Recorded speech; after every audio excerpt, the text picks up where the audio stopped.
In this exercise, we're going to be discussing mirroring components. We're going to be using the assembly battery pack rev2.iam. So now that we've created our battery packs and we've added our ribs in here, now we need to actually mirror over our little bumpers here to help protect the battery. So what I can do is come up and select mirror, select my component. This could be a subassembly, this could be 100 components, it could be 1,000 components. Inventor doesn't really care. I'm going to select my mirror plane. I'm going to select the plane down the middle. Just like the copy commands, we can tell it to either preview or not preview and reuse standard components. What this actually tells us is if it's a very complex type assembly, you may actually want to turn this off just so that your computer doesn't have to calculate as much. This is very nice if you have a slower computer or you have a really big assembly, you can turn that off just to save you a little bit of overhead. Come up, we're going to say mirror. Now, I'm from a very old school Inventor. There used to be some issues with mirror.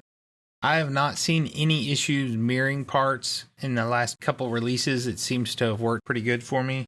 However, there was some issues at one time with mirroring parts. They didn't work right. There were some CNC issues and things like that. And I just try to avoid mirroring whenever possible. What I do tell people is if it's a simple mirror and we're done, I mirror that over and I'm done with it, then I will mirror this part. If I'm going to have to basically completely change the part anyways, I'll just go ahead and create it from scratch. I may reference in or project in sketches from the other part, the mirrored version of it. But if there's going to be a lot of changes, I just don't really trust the mirror command. Maybe you call this mirror. More than likely, you're going to have like a part numbering system with your name. So it'd be like bumper 1, 2, 3, 4. And the other one would be bumper 1, 2, 3, 5. Right now, we're just going to leave it with the suffix.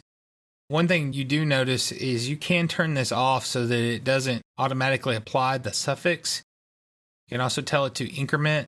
So we can increment it, say, hey, increment it to 2, apply the suffix. I can tell it not to increment it. You can see I can get all kinds of crazy stuff in here.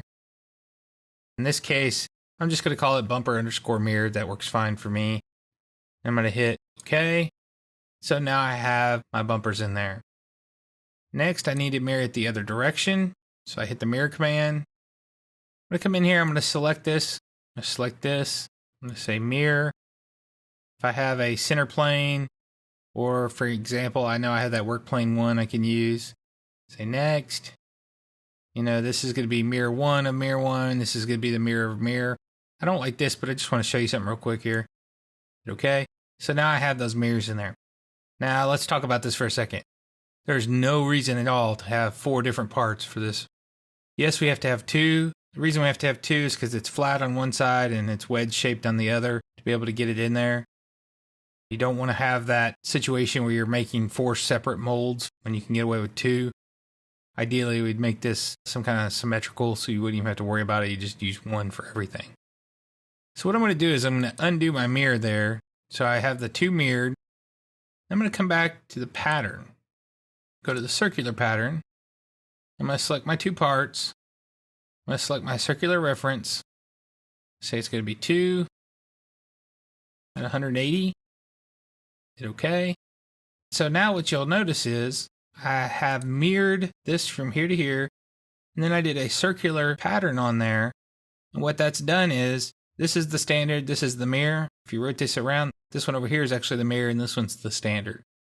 So now I've reused those same components. At the same time, I've used the mirror command. So I can pattern a mirror and I can mirror a pattern. I wanted to show you that that is a capability in there, that we can do that. So now we've mirrored something and we've patterned it. So like I said, try to watch out for the mirrors and try to limit your mirrors whenever possible. Your mirror is going to create a new part. If this part was exactly the same part, I could actually mirror it and not create a new part. If I just wanted to mirror the location of it for constraints and things like that, what I could do is I could have mirrored these 2 and then just whenever I came up here, told it to reuse them. If these were symmetrical, they would just go up here and it would reuse them and I wouldn't have to create 2 new parts. We want to keep the part number down as low as possible. The fewer part files you have in your assembly, the smaller your assembly is going to be. You can have hundreds of thousands of occurrences But if you only have 10 parts, you can run that on like a 286 laptop almost. You can go very low hardware requirements for that. Vice versa, if you get 500 unique parts and no separate multiple occurrences of those, modeled every single bolt and things like that, it's going to run like a pig. So you want to try to be careful about mirroring anything and try to pattern whenever possible. It tends to work out a little bit better for us.